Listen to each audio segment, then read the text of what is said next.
a young man I got to play pickleball at the same time with, Alex Capecelatro. Just got back from CEDIA Expo and I barely have a voice. And I want to be clear here. I did not play pickleball with Alex in any way, shape, or form.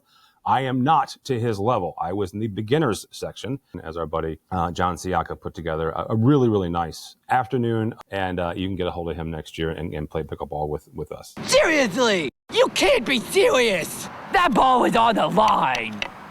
Come on! I don't believe this! We are all back from CEDIA Expo 2025. What do we see? What do we hear? What do we learn? One of those things, AI, of course. Where does that belong in the industry, and where do customers want it in their homes? And also a report out saying that, well, more homeowners want more technology. They're just not getting it. How do we fix that? All that and more next on ResiWeek. This is ResiWeek, episode 499, recorded Monday, September 8th, 2025. Home AI. This is ResiWeek, the weekly look at the residential side of the AV industry. My name is Tim Albright. I am your host. Mr. Scott is somewhere. I don't know. He might be still stuck in Denver. As far as I know, we'll get to why that is a interesting joke in a minute. First and foremost, Arlen Schweiger from Rise Media Strategy. Welcome, sir. Thank you very much for having me, Tim. Appreciate it. Absolutely. And a young man I got to play pickleball at the same time with, Alex Capecelatro from Josh.ai. How are you, sir? I'm doing great. Just got back from CEDIA Expo and I barely have a voice, so hopefully you guys can hear me okay. Well, yeah, you both did, which is the joke about Matt being stuck in Denver. He did not attend. I was in Denver for a short amount of time, which is the part about me and Alex playing pickleball at the same time. I want to be clear here. I did not play pickleball with Alex in any way, shape, or form. I am not to his level. I was in the beginners section. Alex was in the pro section, as our buddy John Siaka put together a really, really nice afternoon of fun and camaraderie. Raised money for the CEDIA Foundation. So I'm not going to ask anybody any questions. It was just a good time. If you're going to CEDIA next year, hit up Siaka. I'll post his cell phone number for all I care. And you can get a hold of him next year and play pickleball with us. So speaking of CEDIA, happened last week, Thursday through Saturday. Alex, Josh.ai, obviously an exhibitor there. So we'll start with you on this. Overarching question, what did you guys see? What did you hear about the industry? What did you hear and see around the show floor last week? I'm not even sure where to begin. It was, as you guys all know, if you've been to Expo, a lot of stuff. There was a ton of education, a ton of booths, a lot of people talking about AI, talking about lighting, talking about various AV things.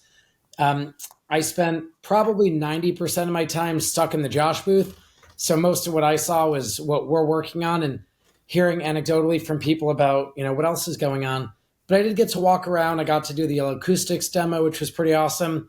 Yep. And a few other things. So I wish I could just say concisely what's going on, but I'll say the industry is strong. Companies seem to be growing. I know numbers might indicate that the show is either flat or maybe even down a little bit, but it didn't feel like it was weak. It definitely felt like a very busy trade show. All right. I did pull some. We do not have numbers as of this recording, which is roughly 3:00 Eastern on Monday.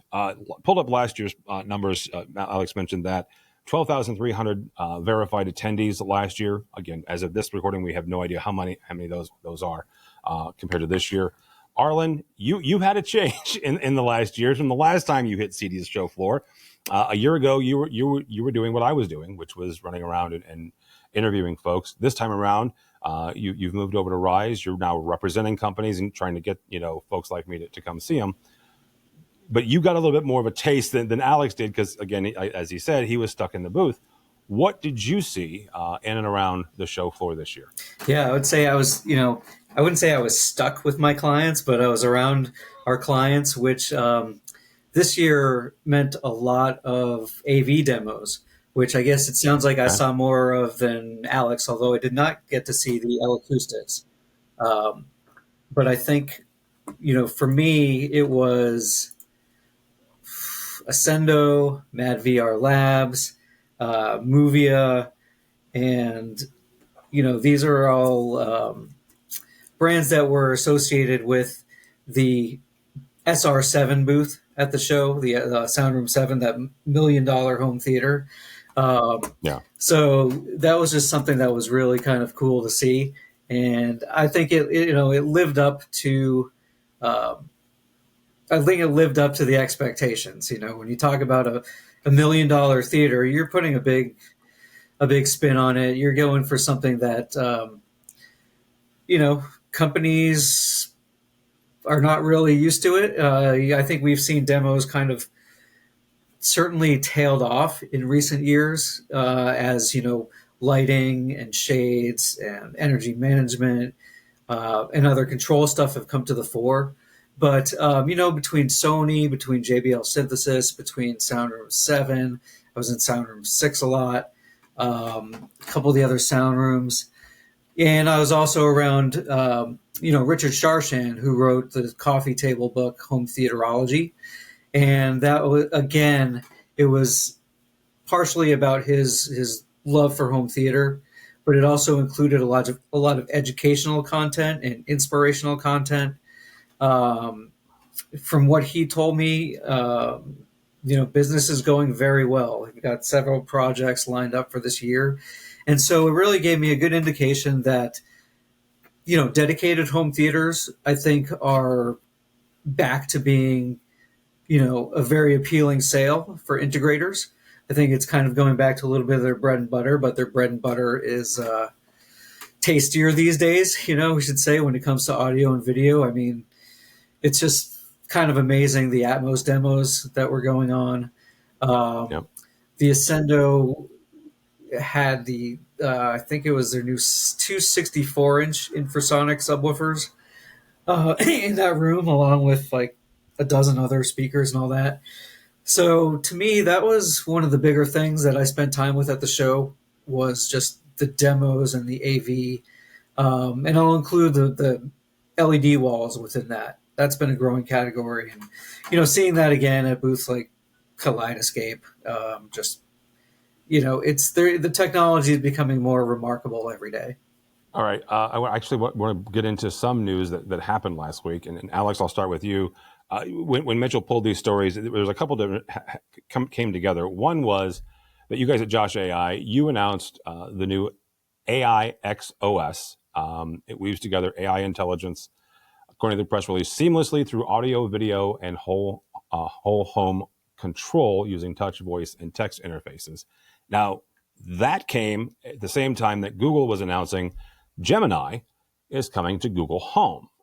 It's replacing the previous assistant, which was, according to some people, a bit more intuitive, but this is more AI driven. Alex, I'm going to start with you on this, and I understand where you're coming from, but I still want to ask the question. Where do homeowners want or need AI in their control systems or in their environment? Yeah, let me give a brief synopsis of how I see the big tech companies kind of playing in the space, and then I'll talk a little bit about what we're doing, which directly answers your question.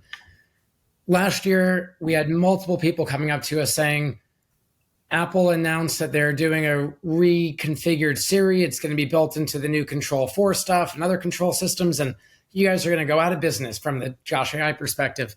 Really quickly, how many times in the last 10 years has somebody told you you're going out of business?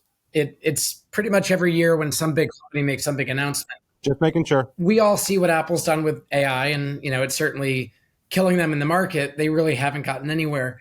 No. And then we see Alexa had announced that they're going to be putting all this AI into Alexa Plus or Alexa Pro, whatever they were calling their kind of paid model. And that has also fallen flat. We haven't seen much. And so now Google's saying the exact same thing. They basically copy and pasted the same press release that Apple did, the same press release that Amazon did, except now it's Google's press release. I always say, believe it when you'll see it. Believe it when you can use it. If they come out with something great, because look, they have amazing engineers. They have the capability to do amazing things.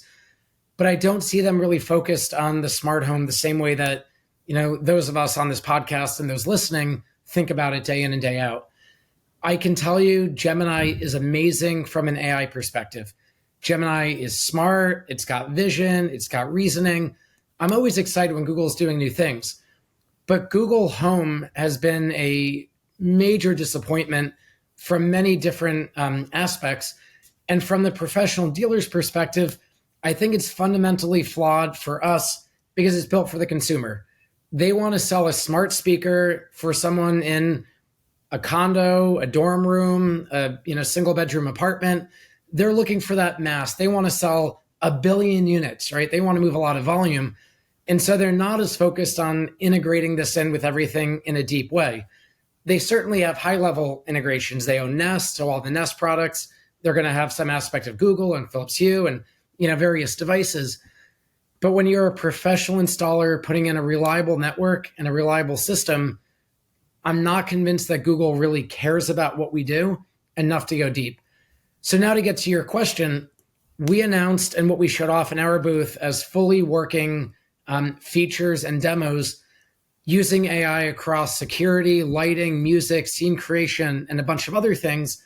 And to give you an idea of what this means, we're not just pushing AI to say AI is cool.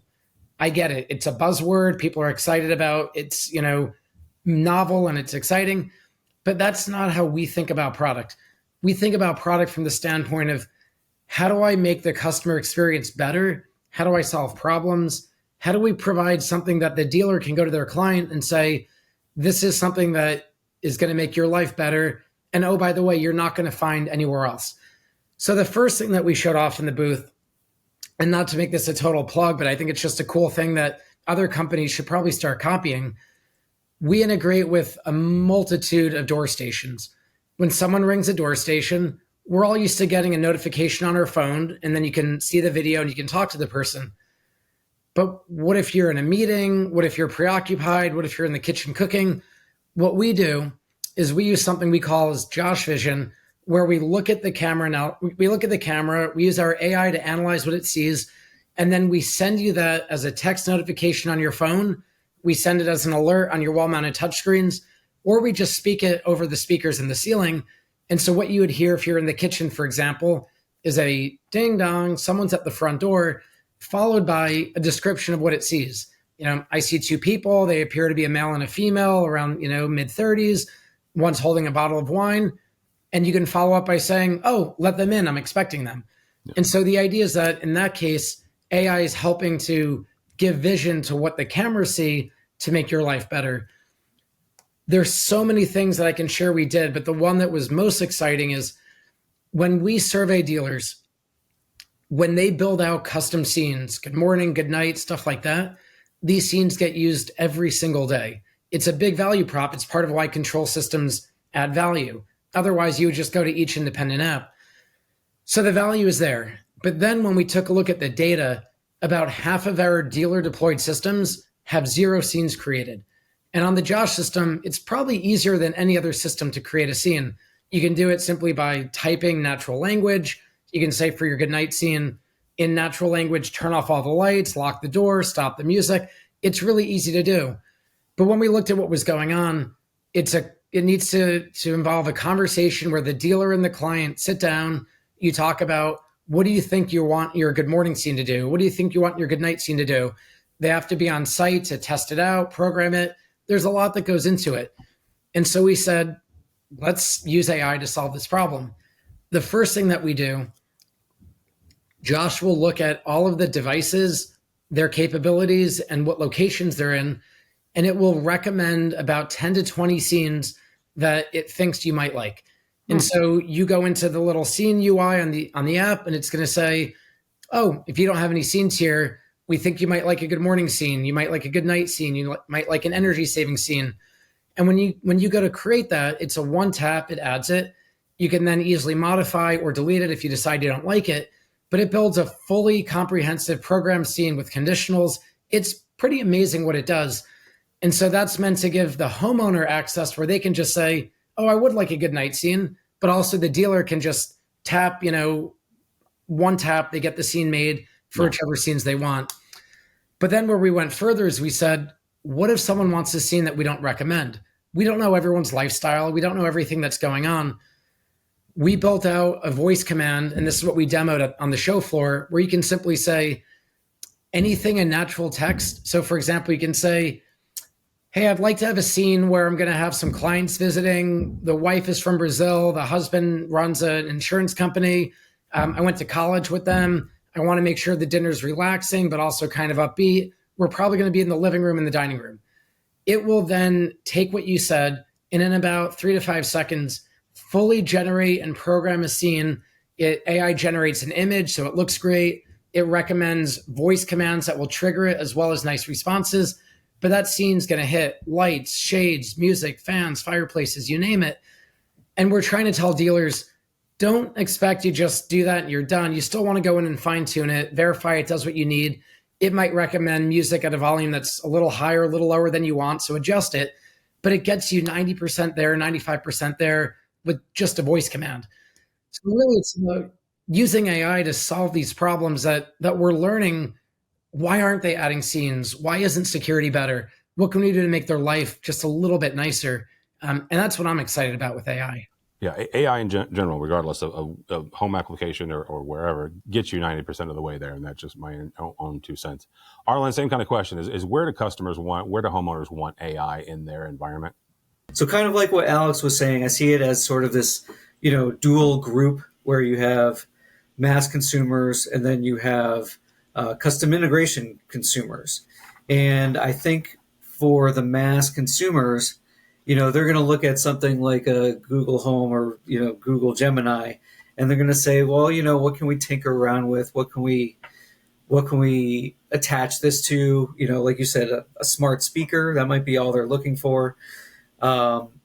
Whereas to really optimize AI like this, it needs to have that integrator involvement. It needs to have that mindset of people who have been in this business for 20 years who know how to program a control system, that now they're just able to do it at like this hyper level, in like radically short speeds, like Alex was saying, to come up with these responses. And it's amazing if you go on to, just chat GPT, you could type something in, it spits it back out at you a second later. It's crazy. One thing with consumers is it's just mainstream. They just, you can't go too overboard with the features. So, my guess is that Google Gemini it'll be fine for some people, but they might just use it for commanding music, commanding TV, whatever, as opposed to some of the things that Alex was saying, like, if something happens that you're coming up the driveway and AI programmed into the system says, okay, well, we're going to open the garage door. When the garage door is sensed that's opening, we'll have some music preset station go on. At the same time, the lights come on, shades kind of go down because it's evening time. All those things happening at once. The climate's turned to certain temperature. But, I think integration clients they're going to get the best rundown as well of like, hey, here's what you need to run this system. And also, we know that you don't really want to know too much about it. You just want to make sure that it works. So we're just going to give you this, best practices with the handoff. And, aside from like doing whatever commands you want, being able to tweak them, like, that everything is programmed in there for you. Our next and probably our last story here comes to us from CE Pro, a new joint venture from the National Kitchen and Bath Association, NKBA, and CEDIA, the organization, not CEDIA Expo, reveals what a whole lot of people have suspected. Homeowners are now the real champions of the smart home tech revolution, especially, kitchen, bath, and home design. According to the report, 3 out of 4 homeowners are the ones requesting technology integration, while only about half of designers, or just a third of builders are proactively offering it, according to CE Pro. Projects that include smart home systems are committing roughly 20% of their budget, resulting in average whole home tech investments exceeding $41,000. Top homeowner priorities: convenience and security, followed closely by energy efficiency, comfort, and entertainment. Alex, start with you on this. Alex is also a member of the CEDIA, the organization board. when you look at a report like this and you look at just coming off of CEDIA Expo, quite frankly, how do integrators take this information and leverage it to get into homeowners who obviously, according to this survey, desperately want what these integrators are offering? I kind of interpreted this as two different possibilities and two different opportunities. The first one is, as someone building a home right now, I can tell you I'm advocating for technology as the homeowner, not necessarily because I love technology, although I do, but because the others simply don't even bring it up. The architects don't recommend stuff, the designers don't recommend stuff. And worse, when I try to ask for something in a very sort of, I don't know, casual way, or I don't know the right way to put it, but I'll give you an example of a specific one. I said to them, we would like to have a fireplace that is going to be triggered via Lutron and Josh, and therefore we can simply walk in and turn on the fireplace when we want. And also at night, when our good night scene runs, it can make sure it always turns off. The architect, the designer, the builder, nobody fought us on it, but they also didn't know anything about how to get it done, including the integrator. And so what was very surprising to me was the designer effectively did some research and recommended a fireplace that seemed to be smart because it was advertised as having the ability to be turned on and off via some digital controller. Yeah. Well, that digital controller was IR. That was not going to be built in a way that could easily work with a contact closure. Nope. I sent it over to the integrator. The integrator was a good integrator, but not sure if it would work and not really sure how to find out, or they certainly didn't want to put in the effort, which surprised me a little bit because they're a very good integrator. So I then went directly to Lutron and said, have you guys seen Lutron relays triggering this fireplace? And they came back and said, we don't know, but give us a few days and we'll figure it out. They came back and they said, not possible. We can do a toggle, but we can't do a discrete on and a discrete off. And as we all know, a toggle won't work if you want a good night scene that's going to turn it off. Yep. You need to know a discrete on and a discrete off. So as the homeowner advocating for what I wanted, I ended up having to go find research and swap out to a different fireplace manufacturer. And it kind of goes back to the survey. I think the homeowner is advocating for tech because the other trades just aren't experienced. They don't want to do the research, or they're afraid to make a decision that might be the wrong decision. But also they don't seem to lean on the integrator as much as maybe they could. And the integrator, I don't think, takes that stance of saying, I'm going to be the expert at this area. And so, in this particular project, the builder and the designer said, hey, integrator, you tell us what the options are for lighting, shade, speakers, and we're gonna pick from the options you give us, and that all works fine. They say we're gonna go with this type of lighting. They have these options. The designer picks amongst those options. Everyone's happy. But it's interesting to me that there's not more of the integrator, architect, builder, designer, some set of that those trades come together saying, hey, how do we solve this fireplace opportunity issue? How do we solve a latching relay for the front door opportunity? How do we solve a nice security package that won't look ugly? And these are all things that I've personally, as the homeowner, had to kind of fix and advocate for and change, because so often they either don't want to do it, or what they're doing isn't going to be ideal, if that makes sense. So I go back to the survey. I think the opportunity is the dealer can speak more to the homeowner and help the homeowner understand decisions. But I also think we as a trade and dealers in their local markets need to build relationships with the other trades to say, hey, I will be your technology professional advisor.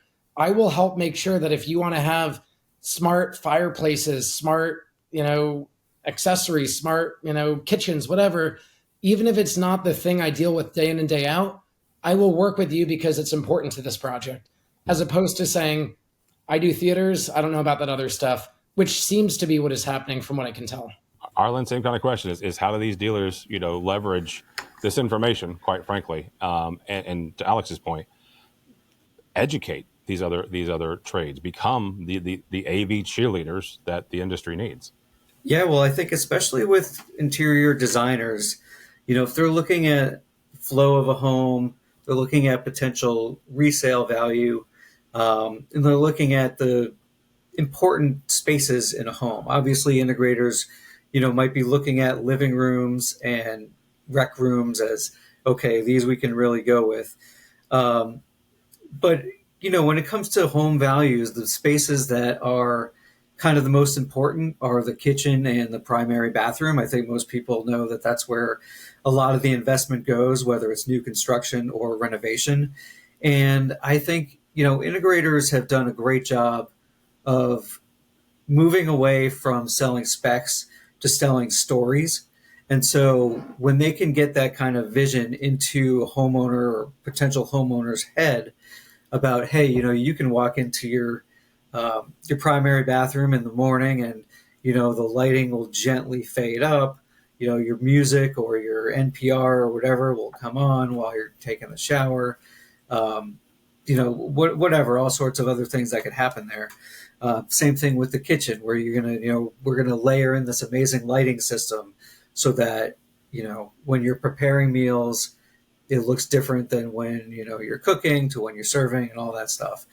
And the problem continues to be where that connection is kind of needs to still be bridged between the designers and the integrators. I think for the integrators, they need to do more of a job of attending events like KBIS to see what's really going on out there and how they can connect that to their business, how they can foster relationships by looking at who's there. And again, thinking about, like Alex was saying, like what's going to solve this problem for the homeowner.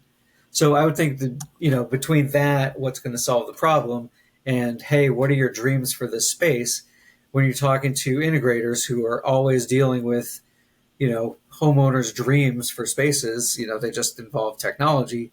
There's every reason to think that they would want those same kind of smart devices or music or video or whatever in, the main places in the house like that.